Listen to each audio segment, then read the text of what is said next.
مساء الخير، أهلا وسهلا بكم يا أصحابي، عاملين إيه؟ يا رب تكونوا بخير وفي أحسن حال. آه هنتكلم مع بعض النهاردة بإذن الله عن 4 عادات أو معتقدات إحنا المصريين عايشين بيها، ضيعت أجيال ولا زالت. بس أتمنى قبل ما نبدأ تدعوا لإخواتنا في غزة، ما تنسوهمش من دعواتكم وما تنسوهمش في صلاتكم. أول معتقدات اللي إحنا عايشين بيها ودمرت أجيال كاملة، فكرة مجموعة الثانوية العامة. الموضوع مش كده خالص، يعني مجموعة الثانوية العامة مش بذات الأهمية إن إحنا إن في شباب بتنتحر وأولاد بتنتحر وحاجات كتيرة بتحصل ليهم بالسبب ده، وأب يخلي ابنه ينتحر. ليه كده؟ ليه كل ده؟ الموضوع مش بالأهمية دي خالص يعني.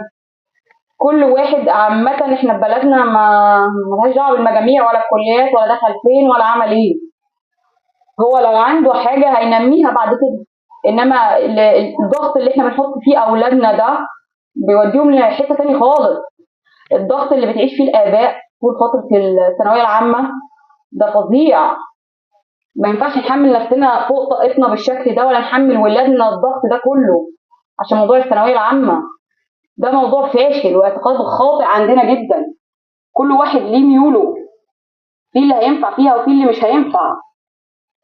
وكده كده الكلية اللي داخلها مش هتقيم حياته ولا هتحدد مصيره في كل الأحوال.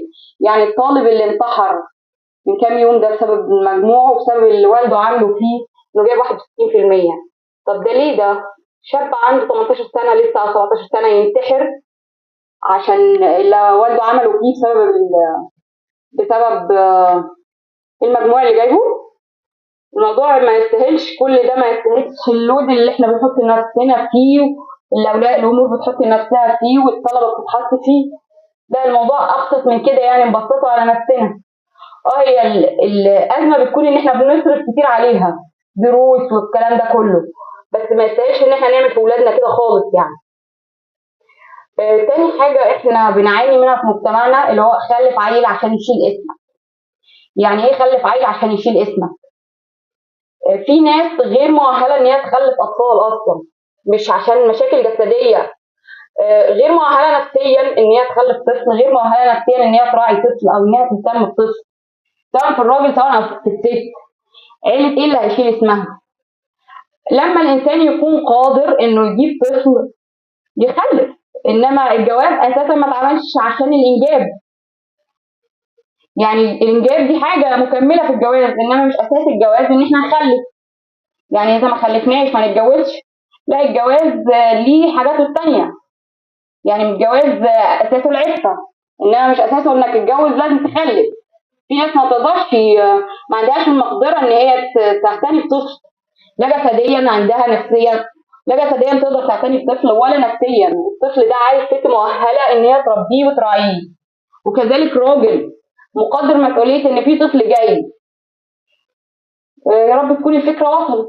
تالت حاجه عندنا عشنا بيها وعاشت بيها اكتر الاجيال اللي كانت قبلينا هي فكره الوظيفه، اللي هو انت لازم تتوظف عشان المعاش، وعشان لما تطلع معاش يبقى لك دخل، وعشان مش عارف ايه. دلوقتي انا من كام يوم كنت في مصلحه ما، شفت الناس اصحاب المعاشات دي، كنت في منتهى الحزن عليهم. يعني بجد، يعني ازاي راجل عنده 60 سنة فوق 60 سنة معاشه مثلا 2000 جنيه ولا 1800 جنيه، ده هيعيش بيهم ولا هياكل بيهم ولا هيشرب بيهم؟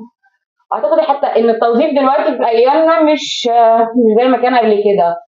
بس انما فكرة الوظيفة دي فكرة عقيمة. انت بتعيش 30 سنة تخدم في اي مصلحة ما او مكان ما، او شغال عند حد، انت بتوصل الحد ده انه بقى مليونير وانت ما زلت عايش بتتسول. فانت في الاخر تكتشف انك ضيعت 30 سنه ما عادش فيهم حاجه، وبعد ال 30 لقيت نفسك غير قادر على العمل. بعد 30 سنه دول غير قادر على العمل وما عندكش فلوس تعيشك حتى عيشه كريمه. ما عملتش حاجه، دخلك لا هياكلك ولا يشربك ولا يعيشك. يعني هيديك بند واحد منهم، يا اما تتعالج يا اما تاكل. انما انه يغطي كل احتياجات البني ادم، لا. ده كان انا كنت شايفه منتهى البؤس على وشوش الناس بجد. يعني الاجيال الجديده ما فيش حد يضيع 30 سنه و20 سنه من عمره موظف عشان في الاخر يطلع يلاقي نفسه مش لاقي ياكل. دي اكتر فكره فاشله. اخر حاجه عندنا اللي هي الفكره الافكار المنتشره جدا اللي هي فكره كليات القمه. يعني ايه كليات قمه؟ يعني في كليات قمه وفي كليات قاع. دي فكره خاطئه تماما. مفيش حاجه اسمها كليات قمه، وحاليا مفيش كليات قمه اصلا. يعني كليه القمه الوحيده هي الحربيه، غير كده كله يتساوى في الاخر. مفيش اي كليات قمه. يعني بتاع الحقوق ده ايه؟ ده يدخل من ضمن كليات القاع مثلا؟ بتاع التجاره ده من ضمن كليات القاع؟ ازاي يعني؟ ده فكر خاطئ جدا. يعني كل الكليات بتتساوى في الاخر. واحنا معروف عننا ان احنا بلد مش بلد شهايد.